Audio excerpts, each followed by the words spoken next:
പ്രണയിതാക്കളുടെ ദിനമാണ് Valentine's day. എല്ലാ വർഷവും ഫെബ്രുവരി 14-നാണ് വാലന്റൈൻസ് ഡേ ആഘോഷിക്കുന്നത്.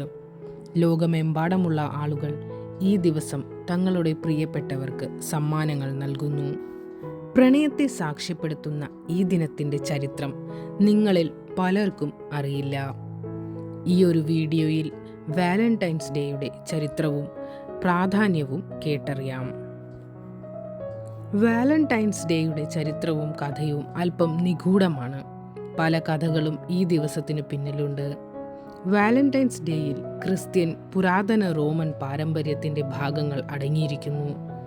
ക്രിസ്തീയ ദമ്പതികളെ വിവാഹം കഴിക്കാൻ സഹായിച്ചതിന് ക്ലോഡിയസ് രണ്ടാമൻ ചക്രവർത്തി ശിക്ഷിച്ച റോമൻ പുരോഹിതനായി വാലന്റൈൻ എന്നതാണ് ഒരു ചരിത്രം.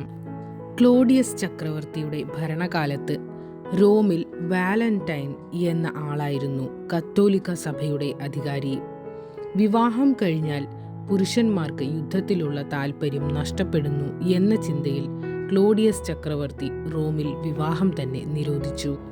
എന്നാൽ പരസ്പരം സ്നേഹിക്കുന്നവരെ മനസ്സിലാക്കി വാലന്റൈൻ ബിഷപ്പ് രഹസ്യമായി വിവാഹങ്ങൾ നടത്തിവന്നു.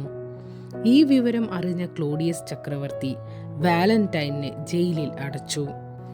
അവിടെ വെച്ച് ജയിലറുടെ അന്ധയായ മകളുമായി വാലന്റൈൻ പ്രണയത്തിലായി. വാലന്റൈൻ്റെ പരിശുദ്ധ പ്രണയത്തിൽ ആ പെൺകുട്ടിക്ക് കാഴ്ചശക്തി ലഭിച്ചു. ഇവരുടെ പ്രണയവിവരം അറിഞ്ഞ ക്ലോഡിയസ് ചക്രവർത്തി വാലന്റൈൻ ബിഷപ്പിൻ്റെ തല വെട്ടാൻ ആജ്ഞാപിച്ചു.